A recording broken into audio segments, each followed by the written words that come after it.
Rád by som už konečne povedal, že video bude pozitívne a že všetko dopadlo dobre. Bohužiaľ by to nemohlo byť video o slovenskom regióne. Je tu znovu prípad, keď sa kedysi bohatý región len drží v tieni svojej minulosti. Napriek tomu, že v jednej časti turizmus prekvitá, druhá časť je zabudnutá. Dnes sme totiž na Honte. V regióne, ktorého názov je odvodený z rodu, ktorý tu kedysi vlastnil nemalé majetky. Región, do ktorého patrí Banská Štiavnica. Opäť jedno z najkrajších miest na Slovensku. Táto stigma, že sa nachádzame v upadnutom regióne, ktorý má krásne miesta, je už asi niečo, nad čím sa ani nemusíme pozastavovať. Je to tak v každom doteraz rozoberanom regióne. Hont bol podobne ako Gemer bohaté banské centrum. Nebojím sa spraviť odvážne prirovnanie k dnešnej Silicon Valley, ktorá je technologickým ťahúňom, a samotnú Štiavnicu prirovnať povedzme k Dubaju.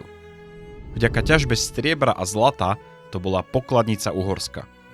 Na stredovekú dobu moderné mesto, dokonca v istých časoch tretie najväčšie v krajine. Vznikla tu prvá technická univerzita na svete, Banícka akadémia, ktorú založila Mária Terézia. Prvýkrát na svete sa tu v rámci baníctva použil pušný prach na odstrel horniny, čo posunulo efektivitu ťažby na úplne inú úroveň. Teda je to prvýkrát, čo sa to písomne zaznamenalo. Zároveň to je prvýkrát, čo sa pušný prach použil na mierové účely. Tajchy, aj keď si to neuvedomujeme, sú ohromná technická vymoženosť tej doby, ktorú by si žiadny chudobný región jednoducho nemohol dovoliť postaviť. Nie sú to len vodné nádrže určené na rekreáciu. Bol to zložitý systém, ktorý pomáhal so spodnou vodou v baniach. Vzhľadom na to, že pušný prach posunul rýchlosť ťažby, ťažilo sa čím ďalej hlbšie, až baníci narazili na spodnú vodu. Tajchy problémy so spodnou vodou kompletne vyriešili. Bolo ich postavených vyše 50 a napríklad na takých rychňavských pracovalo neustále vyše 4000 ľudí. Po ich dokončení to bolo na objem vody a výšku hrádze najväčšie vodné dielo na svete.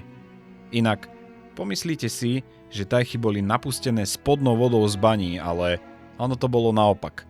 Voda sa prirodzene nazbierala a vďaka vode sa mohla spodná voda odčerpať, keďže ľudská a konská sila na to už nestačila. No a samozrejme voda a tajchy potom mali aj nespočet ďalšieho využitia.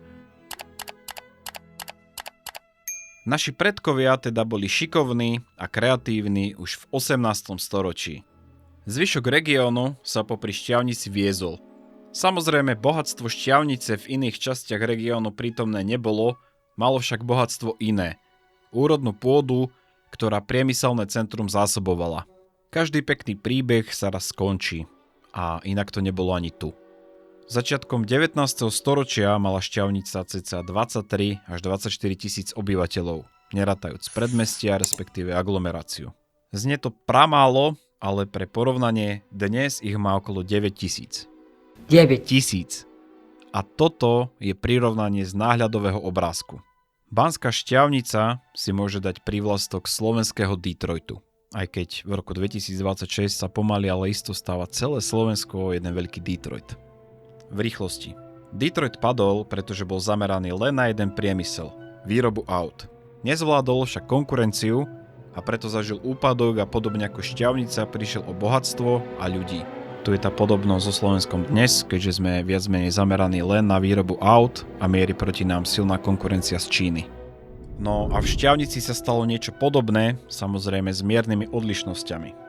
Bola geograficky nedostupná, nachádza sa totiž ukrytá v horách, preto sem nemohla viesť hlavná trať železnice, čo zabilo logistiku. Bola závislá len na jednom priemysle, na baníctve. Keď sa všetko vyťažilo, ľudia už nemali prečo ostávať a logicky sa pobrali inde, kde bola práca. Kolegovia, bye bye, vážení, to je sen. Keďže padlo bohaté mesto, celý región stratil odberateľa na produkty a tie sa museli predávať inám, čo znižovalo zisky. Ostala im len z koláča dieru a z opice riť. Nástupom socializmu sa dostávame k termínu najzlomenejší.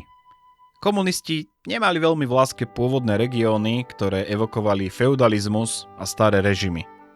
Kompletne Hont zničili rozdelením do rôznych okresov, ktoré ho pretvorili. Napríklad také Horehronie sa z regiónu s menšou banskou históriou stalo jednou veľkou fabrikou, ako sme si spomínali minule. Hont bol pôvodne okrem Šťavnice domovom sedliakov a farmárov. Tým komunisti samozrejme zhabali majetky, zjednotili všetko do JRD, ľudia tak stratili vzťah k pôde, keďže z majiteľov sa stali zamestnanci a klasické slovenské heslo znie, že z cudzieho krv netečie. Banská Šťavnica sa silou mocou držala baníctva, ale ekologicky náročného baníctva olova, zinku a medi. Na nejaké historické budovy sa kašľalo a v 80. rokoch bolo mesto v katastrofálnom stave. Aj teraz sa to všetko rúca. Na čo pozriete, to všetko je rumovisko. Jak pomáhať tomuto mestu? Toto bolo kráľovské mesto. Plus sa do historického mesta dostala aj klasická, nádherná paneláková zástavba, ktorá natrvalo zničila prekrásne stredoveké mesto a jeho panorámu.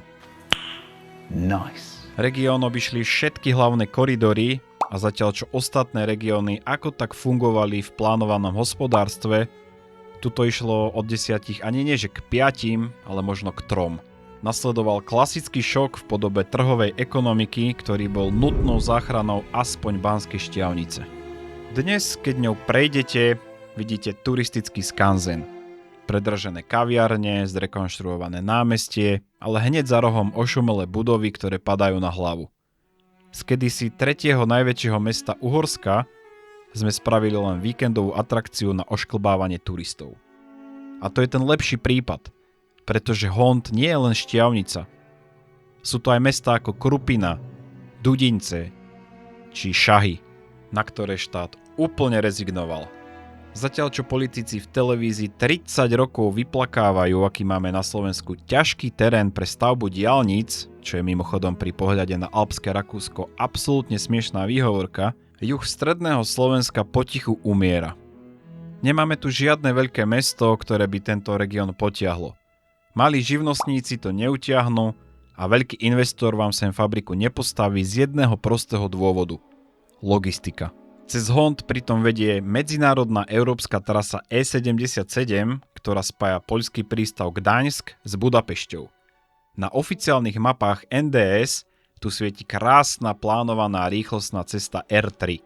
V realite obyvatelia sa tu vozia po často rozbitých cestách prvej triedy za kamiónmi.